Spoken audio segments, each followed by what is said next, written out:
Varicose veins కి సరైన చికిత్స కోసం సంప్రదించండి ఎవిస్ హాస్పిటల్.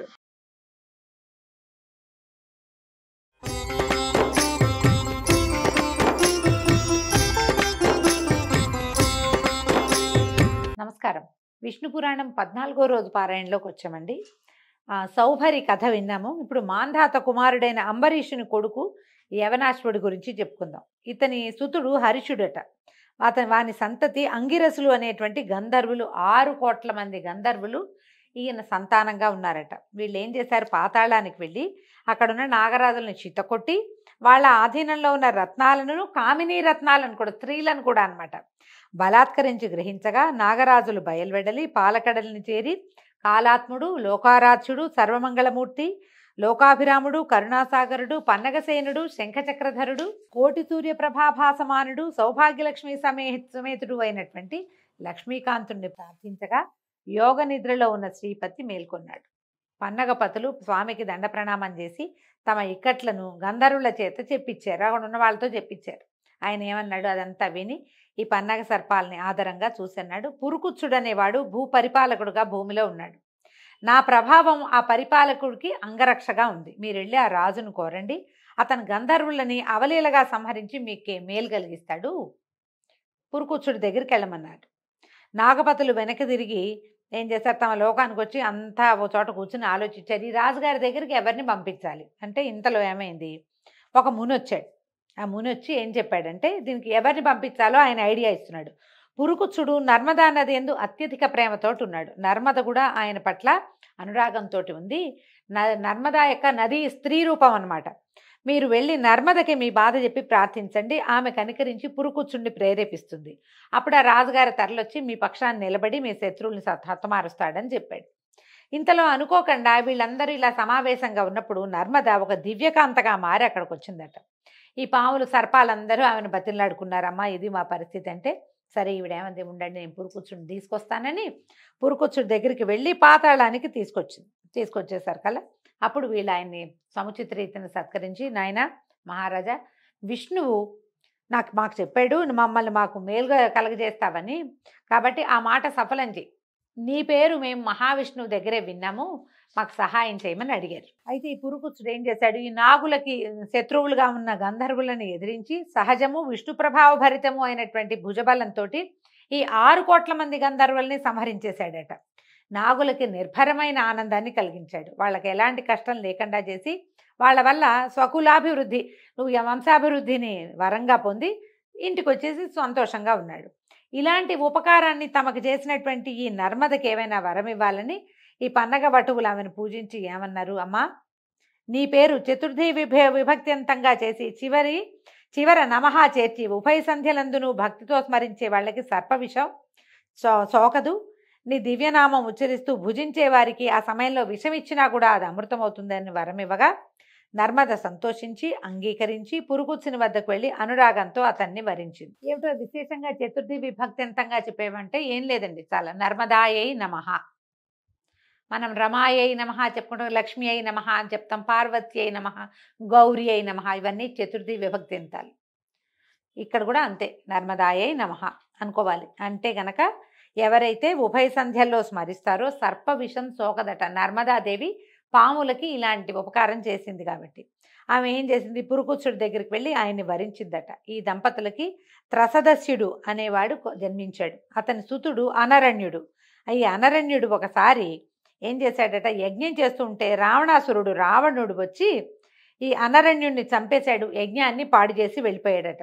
అనరణ్యుని కుమారుడు హర్యాక్షుడు, ఇతని కొడుకు వసుమణుడు, వాడి కొడుకు ప్రియారణుడు, అతని సుతుడు సత్యవ్రతుడు వశిష్ఠుని శాపం చేత త్రిశంకునామంతో చెండాలుడై ఉన్నాడు. ఆ కాలంలో 12 సంవత్సరాలు వాన లేక పాడి పంటలు కరువైపోయాయట. ఆనాటి దుర్దశలో త్రిశంకుడు అడవిలో మృగాల్ని చంపి వాటి మాంసాన్ని విశ్వామిత్ర పుత్ర కళత్రాదులకి ఇస్తూ గంగ ఒడ్డున ఒక మర్రి చెట్టు కింద వాళ్ళకి నివాసం ఏర్పరిచి ఈ చెండాలుణ్ణి అనుగ్రహించండి ప్రార్థించేవాడట. అలా కొన్నాళ్లు కాగా విశ్వామిత్రుడు అతని వృత్తాంతం తెలుసుకుని కనికరించి పరమ పావనుని చేసి సశరీర స్వర్గాన్ని కలిగించాడు. త్రిశంకు స్వర్గం కదా, మళ్ళీ ఇంకొకసారి వివరంగా చెప్పుకుందామండి. విశ్వామిత్రుడి వల్ల ఈ త్రిశంకుకి స్వర్గప్రాప్తి కలిగింది. స్వర్గంలో వాళ్ళు కిందకి తోసేస్తే విశ్వామిత్రుడు ఇంకొక స్వర్గాన్ని సృష్టించాడు అతని కోసం. భూమి ఆకాశాల మధ్యలో త్రిశంకు స్వర్గం అంటారు, మధ్యలో ఉందట. ఆ త్రిశంకుని కుమారుడే హరిశ్చంద్రుడు. ఈ హరిశ్చంద్రుడు సకల సంపదలు విశ్వామిత్రునికి సమర్పించి సత్యవ్రతాన్ని పరిపాలించి సత్యహరిశ్చంద్రుడని సార్థక నామధేయుడయ్యాడు. భుజబలంతో సప్తద్వీపాలు తనవిగా తన ఆజ్ఞ చెల్లేటట్టుగా రాజ్యం చేశాడు. సాక్షాత్తు శ్రీహరిలాగా చిరకాలము సర్వసమృద్ధిగా భూమిని పరిపాలించాడు. రాజసూయ అశ్వమేధ యజ్ఞాలు నిర్విఘ్నంగా ఎన్నో చేశాడట. అంతమందు దేవలోకంలో ఇంద్రుని సింహాసనానికి పక్కనే దివ్య సింహాసనాసీనుడయ్యాడు. ధర్మానికి హరిశ్చంద్రుడు పురుష రూపంగా ఉన్నాడు. మనం ఎందరో రాజుల కథలు చెప్పుకున్నాం. హరిశ్చంద్ర ప్రఖ్యాతమైన గాథ అందులో. ఈ హరిశ్చంద్రుని కుమారుడు లోహితాశ్వుడు, అతని కొడుకు హరిషుడు, హరిషుని కొడుకు చంచుడు, వాని కొడుకులు విజయుడు వసుదేవుడు అని ఇద్దరు. విజయుని కొడుకు రురుడు, అతని కొడుకు వృకుడు, వాని తనయువు బాహుడు. బాహుడు రాజ్యపాలన చేస్తుండగా హైహైలు ఆకస్మికంగా వచ్చి రాజ్యం ఆక్రమించుకోగా బాహుడు చేసేదేం లేక భార్యా సమేతుడై ఔర్వ మహాముని ఆశ్రమానికి వెళ్ళిపోయాడు. అయితే అతని భార్య నిండు గర్భిణిగా ఉందట. ఒకనాడు ఆ ఇల్లాలకి ఏంటంటే కష్టం వచ్చింది. ఒక భార్య తాలూకు సవిత అంటే రెండో భార్య. ఆవిడకి ఏమనిపించేది, తనకి సంతతి లేదనే విచారము, సవతికి సంతతి కలుగుతుందనే కోపము ఏకం కాగా ఈ విషం పెట్టిందట సవితికి. విషం పెట్టేసరికల్లా ఆ గర్భం స్తంభించిపోయి ఉండిపోయిందట. అలా 7 సంవత్సరాలు అయింది. 7 సంవత్సరాలు అయిన తర్వాత ఈ బాహుడు పరలోక గతుడయ్యాడు. గర్భం అట్లాగే ఉండిపోయిందట. అంతట గర్భవతి అయిన పట్టమహిషి భర్తతో సహగమనం చేయటానికి సన్నద్ధురాలై చితి దగ్గరికి చేరేసరికి ఆవిడ కూడా సహగమనం చేద్దామనుకుంది. 3 కాలాలు తెలిసిన మహాముని అయినటువంటి ఔర్వుడు ఆశ్రమంలో నుంచి బయటకు వచ్చి ఏం చెప్పాడట, పట్టమహిషిని బారించాడట. అమ్మా, నువ్వు చితిలో ప్రవేశించకు. నీ కడుపులో ఉన్న బిడ్డ అసమాన బలపరాక్రమాలు కల వీరుడై విరోధి యముడై భాస్కర సమతేజుడై రాణిస్తూ ఏకఛత్రాధిపత్యంగా భూమిని పరిపాలిస్తాడు. ఎన్నో యజ్ఞాలు దేవతలకు నరులకు సంతుష్టిగా చేస్తాడమ్మా. చక్రవర్తి అవుతాడు. బలిష్ఠులైన కొడుకులు మిక్కిలిగా కలవాడవుతాడు. ఈ సాహసాన్ని విడిచి ధైర్యంగా ఉండు అని చెప్పాడు. చెప్పేసరికల్లా ఈవిడేం చేసింది, ధైర్యంగా ఉండి భర్తకి పరలోక క్రియలు చేయవలసినవన్నీ చేసేసి ముని ఆశ్రమంలోనే ఉన్నది. అయితే కొన్ని దినాలకి గరముతో కొడుకుని కన్నది. ఆ విషంతో అలా బిగుసుకుపోయి ఉన్న పిండం మెల్లిగా శిశువుగా మారింది.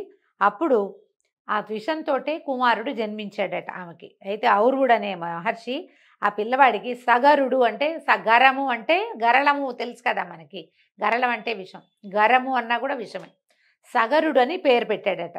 అయితే పేరు పెట్టి జాతకర్మాది క్రియలు జరిపించి చెవులోపనయనాదులు, విద్యాభ్యాసము, శాస్త్రము, అస్త్రశస్త్రాదులు అన్నిటికి సంబంధించిన శిక్షణ, ఎన్నో విద్యలు నేర్పించాడు. అయితే ఏమైంది, ఒకనాడు సగరుడు తల్లి దగ్గరికి వచ్చి అడిగాడట, అడవుల్లో ఉండటం ఎందుకమ్మా మనకి, మనం ఇక్కడ ఎందుకున్నావు, మా తండ్రి ఎక్కడున్నాడు అని అడిగితే అప్పుడు ఏం చెప్పేది, నాయన హైహైలు మూకమ్మడిగా వచ్చి పోరాడి మీ తండ్రిని అడవులకి పారదోలేరు. తర్వాత సవితి మీ పింతల్లి నాకు విషం పెట్టింది. మీ నాన్నేమో ఇలా పరలోక గతుడు అయ్యాడు. ఔరుని చేయూతతోటి నేను నిన్ను ఇట్లా పెంచాను నాయన అనేసరికల్లా ఇతను ఏం చేశాడట, సగరుడు ఆ దుష్టుల్ని వధించి ముల్లోకాల్లోనూ మా నాన్న కీర్తిని వ్యాపింపచేస్తానని చెప్పి హైహైలను యుద్ధానికి పురికొల్పి అందరినీ ముక్కలు చెక్కలుగా ఖండించేశాడట. అయితే ఈ సగరుడి బలపరాక్రమాలు, ఈ పరాక్రమాన్ని చూసి శక యవన కాంభోజాదులు బెదిరి పారిపోయి వశిష్ఠుని దగ్గరికి చేరారట. వశిష్ఠుడు ఆలోచించి వాళ్ళని కులాచారాలు విడిచి గతి తప్పిన వారిగా, బతికున్న చచ్చిన వారిగా చేసి సగరుడి దగ్గరికి వెళ్ళాట. వెళ్ళి, రాజా నీ ప్రతిజ్ఞ చెల్లింది, హైహైలంతా చచ్చిపోయారు, వీళ్ళంతా కూడా చచ్చిన వాళ్ళతోటే జమ. ఎందుకంటే వీడు ఎప్పుడైతే కులాచారాన్ని పాటించలేదో వాడి బతుకున్న వాడి కింద లెక్కే కాదు. నీకు భయపడి ప్రాణరక్షణ కోరుతూ నా శరణు వచ్చారు. శరణన్న వాళ్ళని కాపాడాలి. నేను మీ వంశీయుల కులగురువుని, ముందు నుంచి నా మాట మన్నించాలంటే సరే ఆయనకు ఒప్పుకొని ఏం చేశాడట, ఆ రాజుల్ని విడిచేసి మీ స్థానాల పోండి, మీ రాజ్యాలు మీరు పరిపాలించండి అని పంపించేశాడు. అప్పటి నుంచి యవనులు బోడి తల్లల వాళ్ళు, యవనులకి నెత్తి మీద జుట్టు లేదట. శకులు సగం బోడి తల్లట.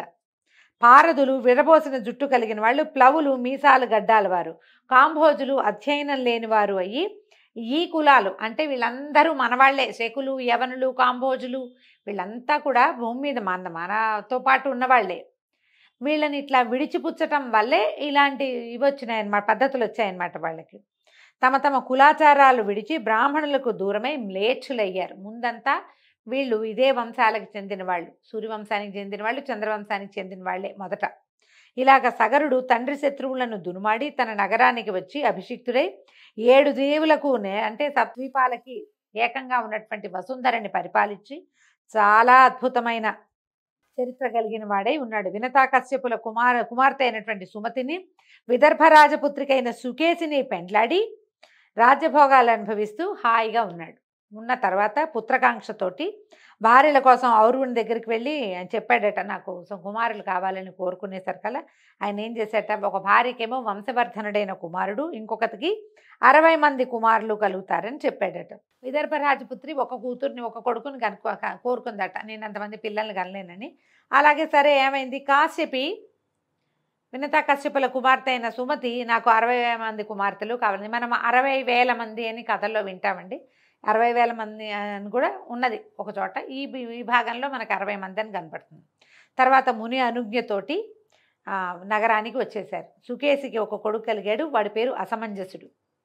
ఈ సుమతికి 60,000 మంది 60 మంది కుమారులు జన్మించారు. ఈ అసమంజసుడు ఏంటంటే పేరుకు తగినట్టుగానే తమ్ముళ్ళని వెంట పెట్టుకుని ఎన్నో రకాల చెడు పనులే చేసేవాడు. పిల్లల్ని నీళ్లలో ముంచేసేవాట, సరదాకి చేసేవాడు. దాంతో ఏంటంటే ఓర్చుకుని ఉండేవాడు ప్రజలంతా కూడా, రాజుగారి అబ్బాయి లేక కలిగిన కొడుకు ఏమంటాము అని ఊరుకునేవాళ్ళు. అయితే అతను అసమంజసుడు యువకుడు అయ్యాక కూడా అతని దుర్మార్గం, చిన్నతనంలో బాల్య చేష్టలు కాదు, పెద్దవాడయ్యాక కూడా అలాగే క్రూరమైన దుర్మార్గమైన విపరీతమైన ప్రవర్తన కలిగి ఉండేవాడు.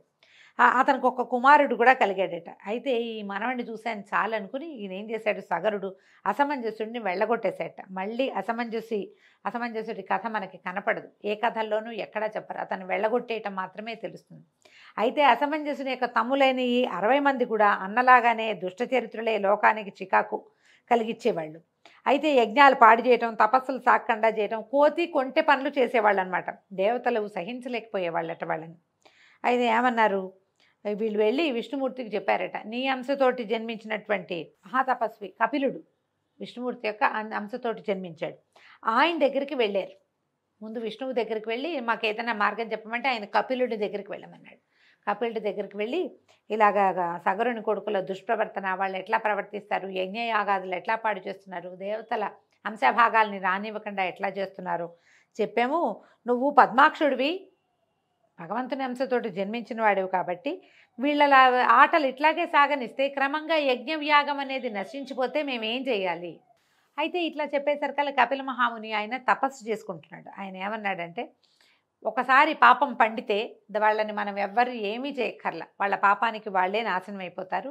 వాళ్ళు చేసినటువంటి పాపపుణ్య కర్మల ఫలితం వాళ్ళు అనుభవిస్తారు. కాబట్టి అచిరకాలంలో పాపకర్మలైన సగరనందన్లు రూపుమాసిపోతారు, మీరు బాధపడకుండా వెళ్ళండి, వాళ్ళ కాలం సమీపిస్తుందని చెప్పి పంపించేశాడు. ఇంతలో ఏమైందట, సగరుడు ఇలా పిల్లలు విపరీత ప్రవర్తన కలిగి ఉన్నారు, వీళ్ళకి ఏదైనా సరైన పని పెట్టాలని అశ్వమేధ యాగం చేయడానికి దీక్ష పూని అశ్వ రక్షణ కోసం తన కుమారులను నియోగించారట. ఈ 60 మంది లేదా 60,000 మంది గుర్రం వెనకాల ప్రయాణం చేశారు. కొంత దూరం వెళ్ళిన తర్వాత ఏమైంది, దేవదూత ఒకడు వీళ్ళని మోసం చేసి యజ్ఞాశ్వాన్ని భూమి యొక్క వివరంలోంచి ఒక బిలంలోంచి లోపలికి మళ్లించి నాగలోకంలో తపస్సు చేస్తున్న కపిల మహాముని ఆశ్రమంలో ఆయనకు ఎదురుగుండా ఉన్న ఒక చోట కట్టేసి వెళ్ళిపోయాడు. ఇంతలో సగరనందనులు తేరుకున్నారు. యజ్ఞాశ్వం మాయమైపోయిందని వెతికి గుర్రం కనపడకపోవడంతో భూమి మీద 4 చెరగులా వెతికి చివరికి భూమిని తవ్వి లోపలికి ప్రవేశించి పాతాళంలోకి వెళ్ళిపోయి కపిల మహాముని ఉన్న చోట అక్కడ యాగాశ్వాన్ని చూశారు. అసాధారణ దీక్షతో కళ్ళు మూసుకుని తపస్సు చేసిన మహాముని చూశారు. ఆయన కొంత దూరంలో చెట్టు కింద ఉన్న యాగాశ్వాన్ని చూసేసరికల్లా ఈ ఆయుధాలని జల్పిస్తూ మా తండ్రి చేస్తున్నటువంటి యజ్ఞాన్ని పాడు చేయడానికి వీడెవడో వడంబడ్డాడు, వీడే తీసుకొచ్చి ఉంటాడని భావించి ఇదట్లా సన్యాసిలాగా నటిస్తున్నాడు, చితకొడదామని చెప్పేసి అందరూ మీదకెళ్ళారట. ఎప్పుడైతే తనని సమీపిస్తున్నారో ఈ 60,000 మంది, ఆయన కళ్ళు తెరిచి చూశాడట. కళ్ళు తెరిచిన మరుక్షణం ఏమైంది, కళ్ళలోంచి నిప్పురవ్వలు వచ్చేసి మొత్తం ఈ 60,000 మంది బూడిదైపోయారు. ఎప్పటికీ యాగాశ్వం వెనకాల వెళ్ళిన కుమారులు రాకపోయేసరికల్లా సగరుడు విచారించి గుర్రాన్ని తోలుకు రమ్మని తన మనవడు అసమంజసుడి కుమారుడైనటువంటి అంశుమంతుడిని పంపించాడు. అతను ఈ 4 చెరుగులా వెతుక్కుని తన బాబాయిలు వెళ్ళినటువంటి ఆ భూ వివరంలో ఇంచే నాగలోకాన్ని చేరి ఈ కపిల మహాముని దర్శించి నమస్కారం చేసి ప్రార్థించాడు. ఎందుకంటే సగరుని కుమారులు ధూర్తులు, యుక్తాయుక్త విచక్షణ జ్ఞానం లేని వాళ్ళు. కానీ అంశుమంతుడు అలాంటి వాడు కాదు, చాలా వివరం కలిగిన వాడు, ప్రత్యేకమైన ఆలోచన విధానం ఉన్నవాడు. ఈయన ఎప్పుడైతే కపిలుని ప్రార్థించాడో ఆయన నుతికి ప్రసన్నుడై వత్స గుర్రాన్ని తీసుకుపోయి మీ తాత యజ్ఞం పూర్తి చేయించు అనేసరికల్లా ఇతను అడిగాడు, మా తండ్రులు ఇలా బూడిద కుప్పలైపోయారు, వీళ్ళకి స్వర్గలోక నివాసం అనుగ్రహించంటే ఇప్పుడు కుదరదు అని చెప్పాడు. నువ్వు చెయ్యలేవని నీ పౌత్రుడైన భగీరథుడు అతి తపోనిష్టతో శివుని కృపబడిసి సురగంగని భూమికి రప్పిస్తాడు. ఆ గంగాజల కణాలతో ధరణి పరమపావనం అవుతుంది, గంగా ప్రవాహం ఇక్కడికే వస్తుంది. దాని తుంపర్ల చేత నీ తాతలు నీ తండ్రులు పవిత్రులై స్వర్గలోక వాసన అవుతారు. ఈ విష్ణుపాదం నుంచి పుట్టిన ఆ మహానది గాలి సోకినంతనే ఎలాంటి పాపాలైనా ఆ ఏటిలో కలిసిపోతాయి. ఆ పుణ్యనది జలాలలో స్నానం సకల పాపహారం.